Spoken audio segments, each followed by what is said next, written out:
গত 5 দিন ধরে রংপুরে মেডিকেল আইসোলেশন ওয়ার্ডে কোনো পরিচ্ছন্নতা কর্মী কিংবা ওয়ার্ড বয়ের দেখা না পাওয়ার অভিযোগ করেছেন রোগী এবং তাদের স্বজনরা। তারা আরও জানান, হাসপাতালে তাদের ঈদ কাটলেও এই 5 দিনে কোনো চিকিৎসাই পাননি তারা।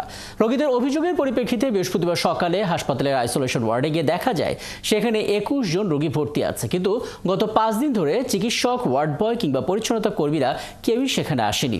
এতে যেখানে সেখানে ময়লা আবর্জনায় রীতিমতো ভরে গেছে। রোগী এবং রোগীর স্বজনরা জানান, রংপুর মেডিকেল কলেজ হাসপাতালে ডায়রিয়া ওয়ার্ডে প্রায় সময় চিকিৎসক থাকে না, এমনকি নার্স এবং ওয়ার্ড বয়ও পাওয়া যায় না। এ নিয়ে রংপুর মেডিকেলে একজন পরিচালক জানান, ঈদের ছুটিতে 5 দিনে ডিউটি রোস্টার করা হয়েছিল, প্রত্যেকে ডিউটি করার কথা ছিল, কিন্তু কেন রোগীরা এমন অভিযোগ করছেন তা খতিয়ে দেখা হবে। যারা অনুপস্থিত ছিলেন তাদের বিরুদ্ধে ব্যবস্থাও নেওয়া হবে। বিষয়টি নিয়ে আরেকটু বিস্তারিত আমরা জানতে চাই। রংপুর থেকে যুক্ত হচ্ছেন সহকর্মী শাহ বাজিদ আহমেদ।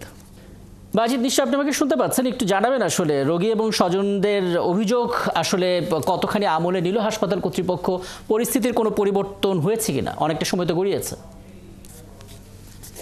এই মুহূর্তে রংপুর মেডিকেল কলেজ হাসপাতালের আইসোলেশন ওয়ার্ডে আছি। এখানে আপনি ছবিতে দেখতে পাচ্ছেন যে এখানে চিকিৎসকদের যে রুম সেটি তালাবদ্ধ রয়েছে, পাশাপাশি নার্স এবং ওয়ার্ড বয় যেখানে থাকে সেটিও কিন্তু তালাবদ্ধ। এবং এখানকার রোগীরা অভিযোগ করছেন যে গত 5 দিন ধরে কোনো চিকিৎসক কিন্তু হাসপাতালে তাদের চিকিৎসা করতে আসেননি।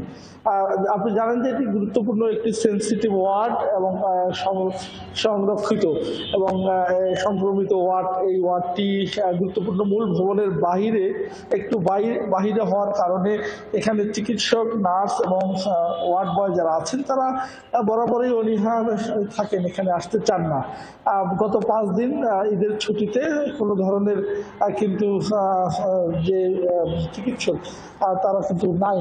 এবং আপনাকে একটু তথ্য দিয়ে রাখি যে এই রংপুর মেডিকেল কলেজ হাসপাতালের এই যে ওয়ার্ড সেখানে কিন্তু প্রতিদিন যে রোস্টার অনুযায়ী চিকিৎসক, নার্স এবং ওয়ার্ড বয় তারা পালাক্রমে সকাল এবং বিকাল, রাতের শিফটে থাকবার কথা, কিন্তু সেটি নেই।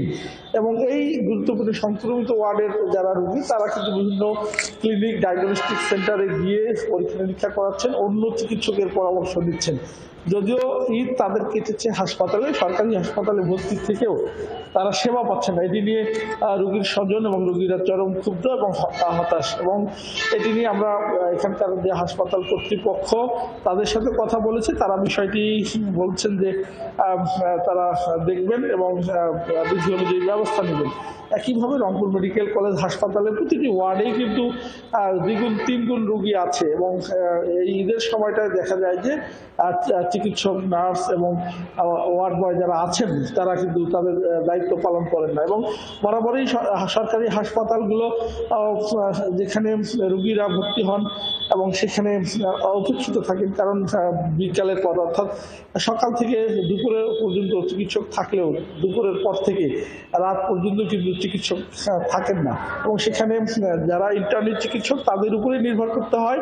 রোগীরা বলছেন যে বৈষম্য যে কাটার জন্য যে বাস্তবতা আমরা আসলে দেখতে পাচ্ছি। এবং শাহবাজিদ আহমেদ, নিশ্চয়ই আপনি নজর রাখছেন হাসপাতাল কর্তৃপক্ষ কী ধরনের ব্যবস্থা নেয় এবং ওয়ার্ড বয় বা যারা আছেন হাসপাতালের স্টাফ তারা ফিরে আসেন কিনা কাজে, সেটিও নিশ্চয়ই পরবর্তীতে আপনার কাছ থেকে জানতে পারবো। আমাদের সঙ্গে রংপুর মেডিকেল কলেজ হাসপাতাল থেকে বলছিলেন সহকর্মী শাহবাজিদ আহমেদ।